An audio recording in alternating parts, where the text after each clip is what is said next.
Olá, seja muito bem-vindo ao canal Louise Cravesi. E no vídeo de hoje a gente vai conversar sobre o exame coprológico funcional. Você já ouviu falar sobre esse exame, Nutri? Então, cola nesse vídeo para aprender mais. Bora lá?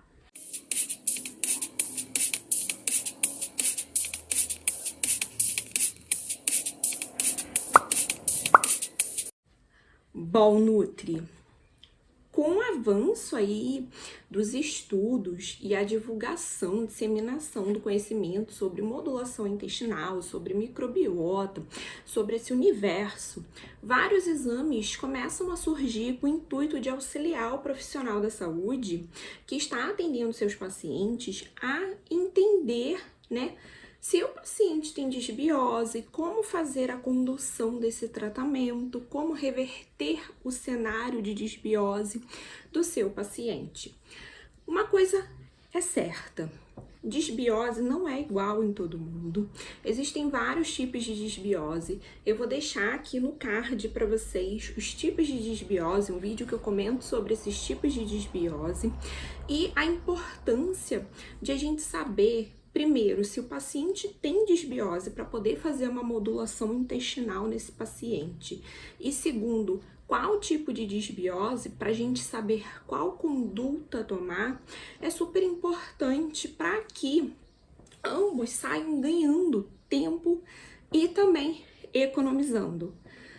Quando a gente faz um exame que direciona toda essa questão, isso poupa o tempo do profissional de ficar fazendo protocolos fechados e engessados, testando, que nem sempre traz resultados efetivos e que podem muitas vezes gerar gasto também para o seu paciente em termos de suplementação, que ele vai ter que investir dinheiro para fazer a suplementação. Quando ele faz um exame que direciona o profissional a entender se ele tem disbiose, o tipo de disbiose, isso economiza recurso, porque aí o profissional vai ter uma ferramenta para fazer a sua conduta, para avaliar a necessidade de suplementos e direcionar tudo de forma adequada, de acordo com o diagnóstico do paciente, fazendo um tratamento direcionado. E aí, entra nesse cenário o coprológico funcional, que vem sendo muito relacionado com a saúde intestinal. Primeiro a gente precisa entender o que é esse exame, O que ele avalia? Então, ele é um exame que o foco principal dele é avaliar o processo digestivo.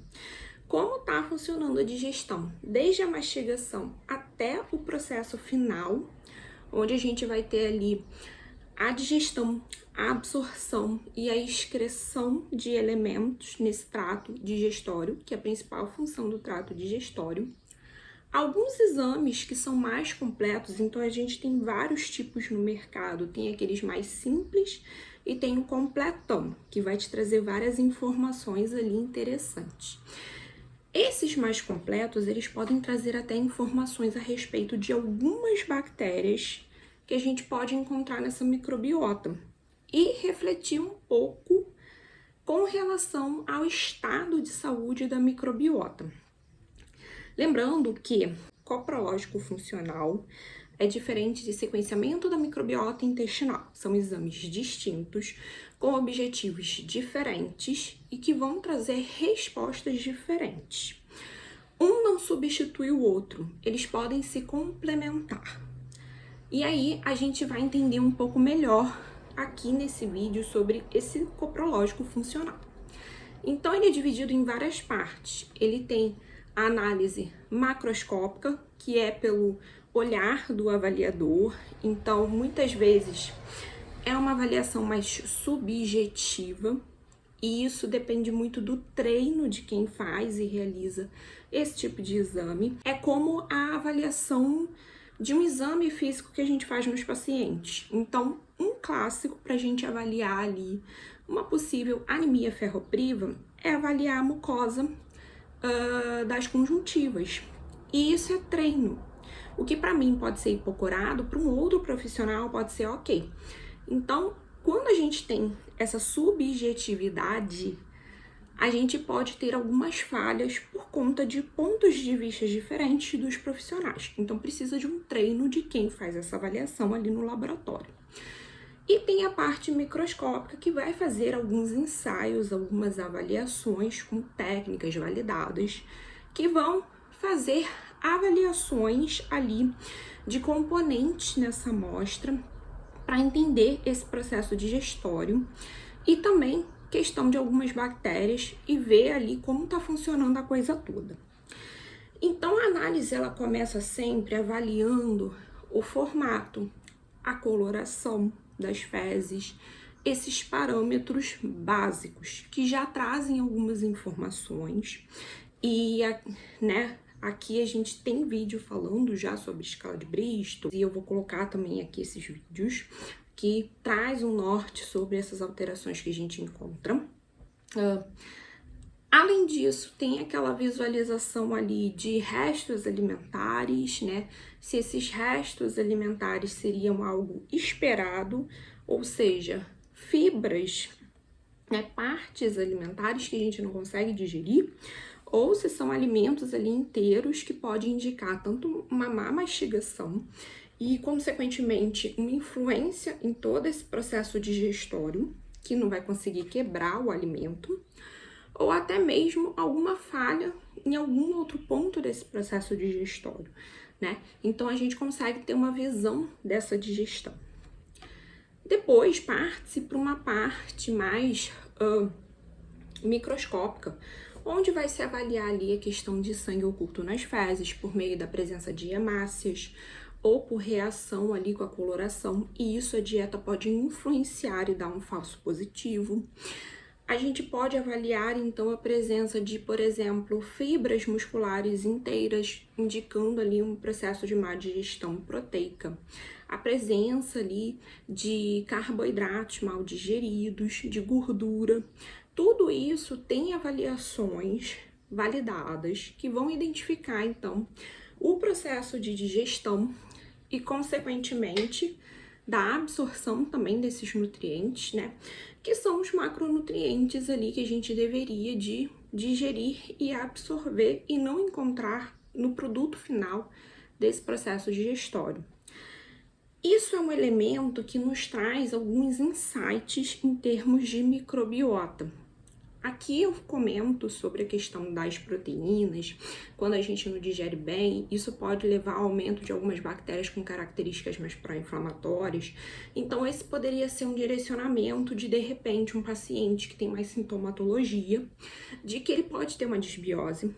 Caso ele não queira fazer ou não possa fazer um exame de sequenciamento e o exame coprológico, ele ser coberto por alguns planos, dependendo ali do quão rico vai ser esse exame, né? Então, os completões geralmente não são cobertos, mas dependendo do que é solicitado, pode ser coberto e o paciente conseguir realizar esse exame e trazer esse norte para o seu profissional que está acompanhando. E a gente fazer algumas inferências, né?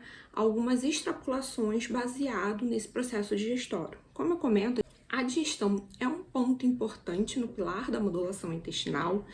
Então, quando a gente tem problema de digestão, isso pode impactar sim a nossa microbiota intestinal, trazer efeitos negativos, causar disbiose. Eu vou colocar também aqui para vocês um vídeo sobre digestão, pilar esquecido. E entender esse processo a fundo vai dar um norte de direcionamento do tratamento ideal para corrigir esse processo de digestão para que ele funcione ok, ou até mesmo descartar essa possibilidade como uma das causas da disbiose.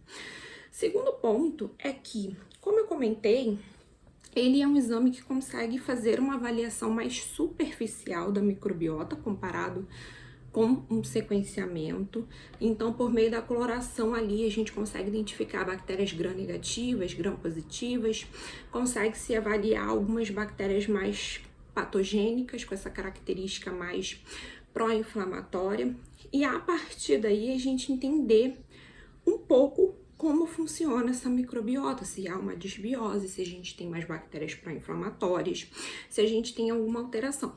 não com a mesma riqueza de detalhes que um sequenciamento da microbiota traz em termos de como está sua microbiota, mas já traz um norte, um auxílio, um direcionamento com relação a essa microbiota, tanto em uma das causas que poderiam afetar a microbiota e causar desbiose, como o processo digestório, como avaliando algumas bactérias específicas que a gente sabe que pode ter esse impacto negativo, causar alguns sintomas que o paciente nos relata, né?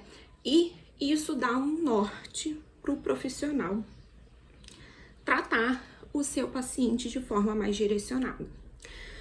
O grande pulo do gato, em termos de exames que a gente tem, é direcionar e tornar nosso tratamento mais preciso e certeiro, encurtando ali o caminho da gente ficar batendo cabeça, testando intervenções, aplicando protocolos que nem sempre vão funcionar.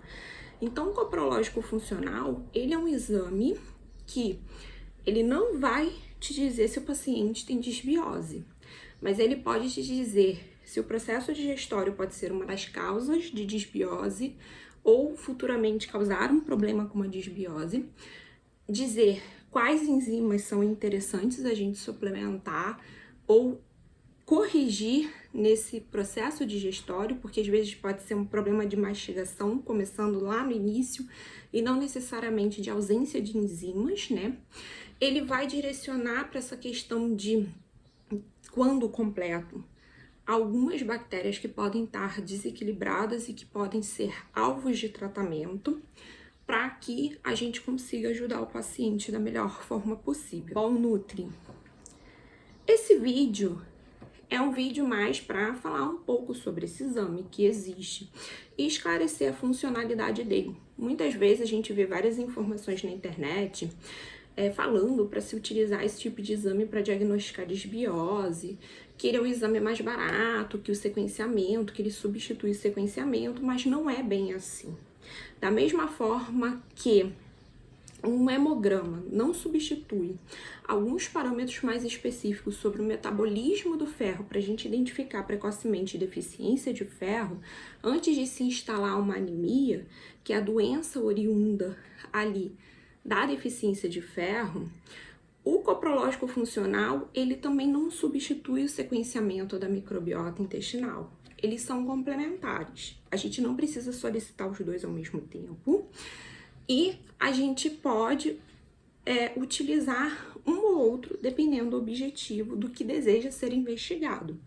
Sempre quando a gente pensa em um exame, seja ele um exame bioquímico que a gente vai solicitar para o paciente, ou um exame de precisão, a gente precisa ter em mente o que a gente quer avaliar para escolher o exame correto para responder a nossa pergunta e a nossa dúvida.